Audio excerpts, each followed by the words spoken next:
What's up? Doc Mike. Public Health on Call. By Johns Hopkins Bloomberg School of Public Health. Today's topic for December 14, 2020. Overdose and the COVID-19, breaking through bureaucracy with high-intensity drug trafficking area. Thank you, Johns Hopkins Bloomberg School of Public Health. Welcome to Season 2 of Public Health on Call, a podcast from the Johns Hopkins Bloomberg School of Public Health. I'm Joshua Sharfstein, Vice Dean for Public Health Practice and Community Engagement, and a former Secretary of Maryland's Health Department. Our goal is to bring scientific evidence and experience to the public health news of the day through informative interviews with scientists, community leaders, policy experts, public health officials, clinicians, and more. If you have ideas or questions for us to cover, please email us at publichealthquestion@jhu.edu. That's publichealthquestion@jhu.edu for future podcast episodes. Today, as part of a periodic series on overdose and the pandemic, Susan Sherman, a Bloomberg professor of American Health and Health Behavior and Society, speaks with Chauncey Parker. Chauncey Parker serves as the director of the New York, New Jersey high-intensity drug trafficking area. They discuss public health and public safety partnerships around the overdose crisis, as well as the impact of COVID on the illicit drug market. Let's listen. I'm excited today to be talking to Chauncey Parker, who's the director of the New York, New Jersey HIDA program. HIDA stands for High Intensity Drug Trafficking Area. It's a federally funded program that invests in public safety and public health partnerships designed to build safe and healthy communities around the drug supply. Mr. Parker also serves as the Deputy Commissioner for Community Partnerships at the New York Police Department. Chauncey is really an incredible person. He's been a veteran of more than 34 years working in criminal justice in New York, and he began his career in the Manhattan District Attorney's Office in 1986, where he served for 5 years. He next served as an assistant U.S. attorney for the Southern District of New York for 10 years. And then in 2002, Governor George Pataki appointed Mr. Parker to serve as the Director of Criminal Justice for New York State, where for 5 years he oversaw all state criminal agencies. In 2010, Mr. Parker returned to the Manhattan DA's office to serve as an executive assistant district attorney, where he worked until he began his current assignment at NYPD. So as you can see, he has a wealth of experience, as really has sat in many different positions in the field of criminal justice. Chauncey, thank you so much for joining us today. Thank you for inviting me. I'd love to start by asking you a bit about HIDA. It's such a monumental, unique collaboration. Can you talk about what it is?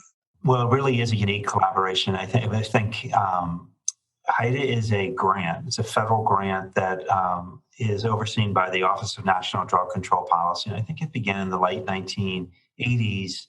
And the way it works is that the director of ONDCP, or the Office of National Drug Control Policy has the authority, together with Congress, to designate areas of the country as a high-intensity drug trafficking area. And they do it by counties, but the way it's structured nationally is by regions. And there are 33 regions, and our region is called the New York, New Jersey HIDA, or that's our region.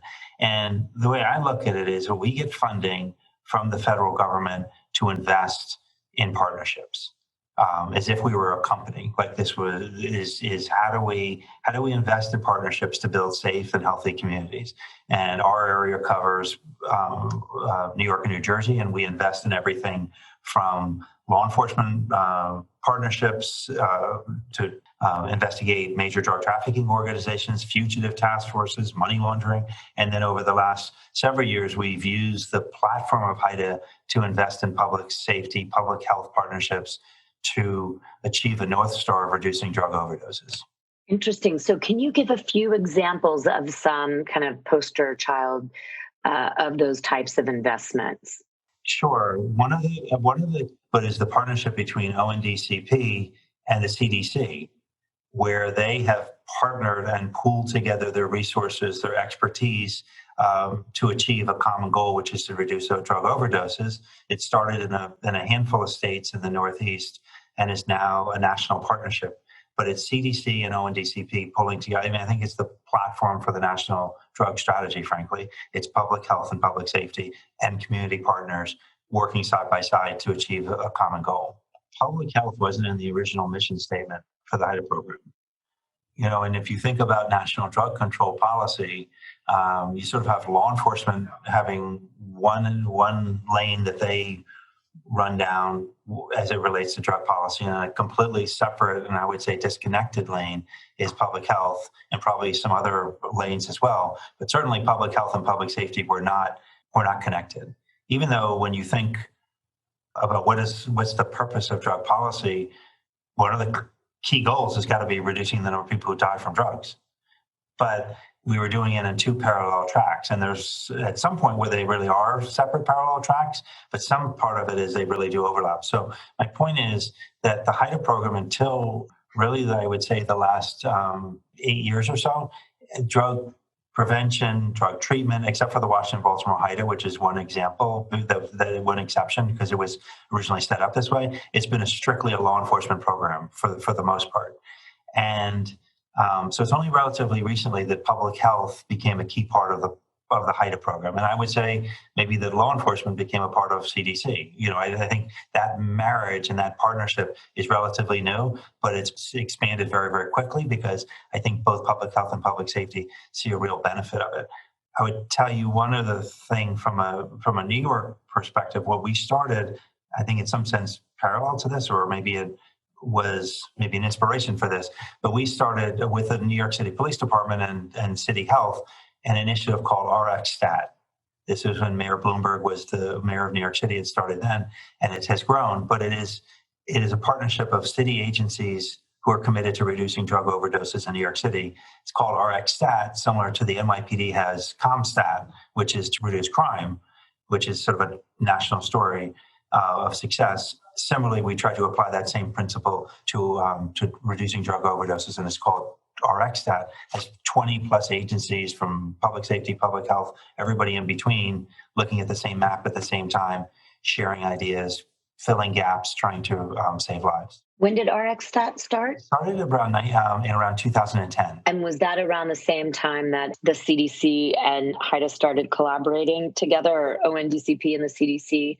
Or that was a little bit later? It started a little bit later. It started, and it was driven in particular by, at the time, the opiate pill epidemic, which became then the heroin epidemic, which then became the fentanyl epidemic, then became the national epidemic with stimulants and everything else. But it was, in particular, it was the rise, OxyContin, everything that was driving drug overdoses to new heights in New York City. Right. Mayor Bloomberg put together a team to really apply data-driven strategies to reduce drug overdose. So how was that? And we're going to get back to the CDC collaborative because I think that's so interesting. But RxStat is so unique and really was a collaboration between public health and public safety from the beginning. What was it like? We described your meetings were literally sitting around with different entities, looking at maps and talking about data for various jurisdictions. Like, how did that work? Well, we had started in the police department at the time, Chief Dermot Shea, who's now the police commissioner, but the police department in particular, much like I'm sure people at Johns Hopkins, very driven by data and wanting timely data to be able to know, once we know what you set your goal, but you need to know data to know how we're doing against it with that data. And I think that with drug overdose data, when we first started, it was challenging because it takes time to get confirmed drug overdose data. So one of the innovations from this, and Commissioner Shea and others played a really key role in this. One of our meetings, the medical examiner said, well, I don't know this is helpful, but when somebody who's passed away comes to the morgue, we know that day, I would bet with 90% accuracy that it's a drug overdose based on the circumstances of the death, the paraphernalia at the scene, talking to family members and friends. I think we kind of know that day with about 90% accuracy.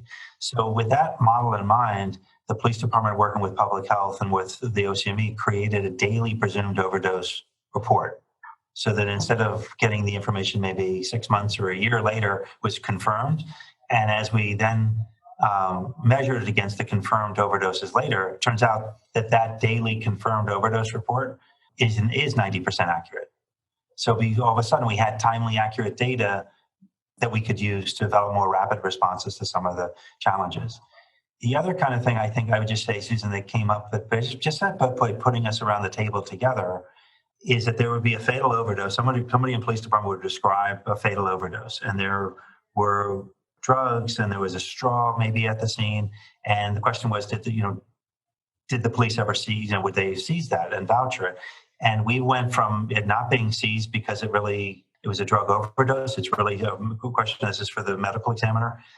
But the public health people said it would really be helpful if you could get what's in that straw could be very important. This was at a time, particularly when fentanyl started to be mixed in the drug supply. The powder drug that was found was cocaine, and what's in the straw becomes very important because are they mixing fentanyl and they mixing cocaine together? And you would know through that injection just like you know through a syringe. So not only did the police start to recover that systematically, they tested it, and they then started to share that data with the health partners. And so just little by little, it's really literally 100 examples of just by people working around the table together, things that I had no idea could be helpful to public health was helpful to public health. It's so interesting because partnerships like that, it is so painstaking for so many jurisdictions, for example, to get the overdose data.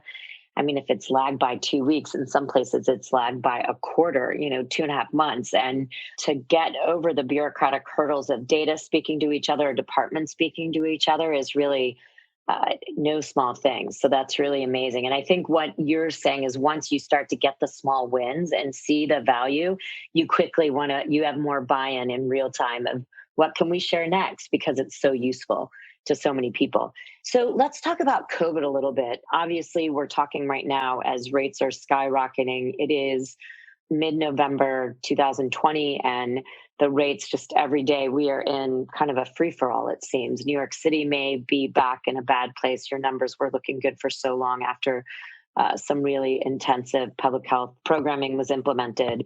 How do you see the impact of COVID on the work that you do and on the drug supply in New York? Well, if just from a drug trafficking perspective, and I always think of drug trafficking, it's a business like any other business. I know that's an obvious point, but I don't think about it enough like that, because if you think like a business person, then you can almost anticipate the modes. But so there was an impact in terms of when the city was really shut down April and May, when we were at the worst, the highest rates of COVID deaths. I think almost 24,000, but it was about 20,000 people in a very short period of time. And the city was shut down. I think everything to some extent was frozen in place. I think I would just say this as a general statement. There may have been a momentary disruption of the drug market and the drug flow, but the drug flow is still consistent where our law enforcement agencies are seizing drugs at the same rate or higher than ever before. It's just New York City is still the marketplace with not just heroin, fentanyl, methamphetamine, cocaine, drugs being packaged to be made into pills, drugs being put into glassine envelopes. So there's unfortunately a vibrant drug marketplace in New York City. In terms of the deaths, I don't have that data because that data, the official data, we need to get that through the medical examiners and city health, and we don't have that available yet. So that's interesting. I mean, because so much of fentanyl and the precursors come from China, I wonder how, do you know where your fentanyl is sourced that comes into New York City from any kind of footprint from? I think the experts obviously will be DEA, but my sense of it is that that less of it is coming through China, which would be in smaller amounts. It's much more over the southwest border through the Mexican cartels. That's much more of a source of fentanyl. And it's also, again, if we think of it as a marketplace, fentanyl was in some a little bit of an experiment. Probably that's the wrong word, but it was started to appear in the drug supply and then flooded the drug supply. And it's straight economics. That a tiny bit of fentanyl is worth a lot more of expensive heroin, and you can make a lot more money. And then they mix it with stimulants, not just with heroin, but also with stimulants. So it's in I would say it's too general, but in everything. It was an amazing reaction to interdiction, right? That there was a lot more confiscation of heroin. And so you're right, the market kind of corrected itself by having and can make more money, something more powerful, smaller quantity, more likelihood of getting in. Yeah, and I don't know, Susan, I don't know if it was it was a reaction to interdiction, or it was just the way the market works. The cartels are much more established and have an infrastructure to do national, distribution of drugs. So similar to methamphetamine, there were sort of mom and pops, that's the wrong word, but let's say, for lack of a better word, there were homemade methamphetamine places, right? And then the Mexican cartel said, look, there's a market out there. It's almost like, a big company taking over the smaller companies. They said, well, we're going to have super labs and we're going to produce methamphetamine on a massive scale, similar to fentanyl. So I think it's more the cartels see a business opportunity where a market started to develop.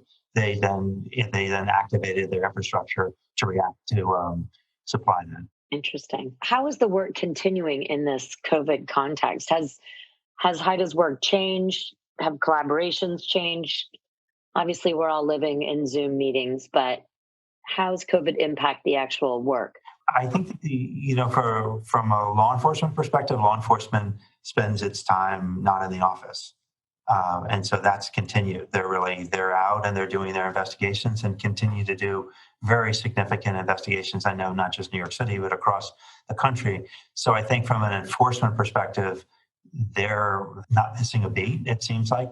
I think operationally, of course, we're on Zooms, and that's the way for civilians, so to speak. That's been the way that we've been moving forward. That's been the biggest difference. So it hasn't really stopped the work or seizing of the drugs or evaluation of the drugs and things of that nature. Definitely not operationally. I think what you see in the drug side, you see just like people price gouge with N95 masks or other key supplies. I think you can see it in some areas, somewhat in New York City, but I've read about it in other parts of the country where the price of heroin or cocaine went up because of COVID. But we'd have to talk to the drug dealers to know whether that's real or are they taking advantage, because the price of an N95 mask didn't actually go up, but right. People seem to think that there was an opportunity, which is not good, to charge more for one. Right. My last question is, are there any things that you'd like to see in terms of new public health and public safety collaborations in thinking about how we reduce the burden of the overdose epidemic? Some people have said, and it really scares me, that when it's all said and done and we're used to we've become desensitized to death with COVID. The numbers are just so crazy. We might, on the other side of it, just think that, 72,000, 75,000 people who die a year from overdose, it's just now one of the leading causes of death, and we move on, which would be really, really scary because it's unacceptable. So, A, I'm curious what you think about that, and B, can you think about, as we come out of this pandemic, hopefully, what are other kinds of public health and public safety collaborations that can work to reduce the burden of overdose deaths? Well, I think it can never be normalized, the number of people who, whether it's COVID or drug overdoses or people who suffer in any way, that it never can be okay. We can never normalize it. We have to keep pushing, and we have to stay forever optimistic that we can make things better. Otherwise, let somebody else be a public servant. That's our job.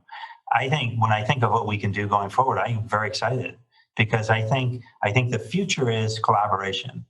And I think it's in everything that we do in government. We have to pull everybody who's a public servant from their different worlds to the table to look at this with a common goal and do everything they can to make a difference. I think with public health and public safety, I just mentioned a couple areas where I think that we really can work together. I think the intersection of public health and public safety we work with people who are mentally ill. That we're finding in criminal justice, whether it's in people who don't end up in jail, people who do end up in jail, or people who intersect. There's a lot of people who suffer from mental illness who are not getting the care that they need, and it's not going well from a criminal justice perspective or a public health perspective on these two independent tracks. It's not doing too well because they keep coming. We keep seeing them over and over again, at the homeless level, all the way to the level of people who go and commit very, very serious crimes, end up in state prison. But we need to do better. And so many of those people suffer from also a substance use disorder, which would be not hard to imagine, because that they can self-medicate, or that may be what drives it. So I think that's an area of coming together, public safety and public health coming together, particularly as we come up with making progress and success with people who suffer from mental illness, dually diagnosed, I would say. A second area, I think, is with prevention. I kind of feel like we haven't scratched the surface. We should be as creative as, the people who sell iPhones and everything else that get people to want to buy and have a craving for. Hire the people, get people to have a craving to click and click and click on the, on this thing or that thing on Amazon. Have people have that same craving not to use drugs, right? And figure out a way to help them. If people then do and they suffer, then let's make sure we have the best treatment interventions. But on the front line, let's make sure we're doing everything we possibly. So I think that HIDA and public health can create a platform for evidence-based strategies to prevent drug use. And then the third, I would say, just as an example, I touched on it earlier, is I do think one of our failings or an area that we could really do so much better is people, if they do intersect with criminal justice, if they do go to jail, if they do go to prison, our recidivism rate for a country that leads the world in incarceration should be much more important, and that we should be doing everything we can, like a company or whatever, that sets a North Star to reduce the number of people who you leave prison. We should dramatically figure out those interventions, those strategies, those opportunities that dramatically reduce the number of people who come back.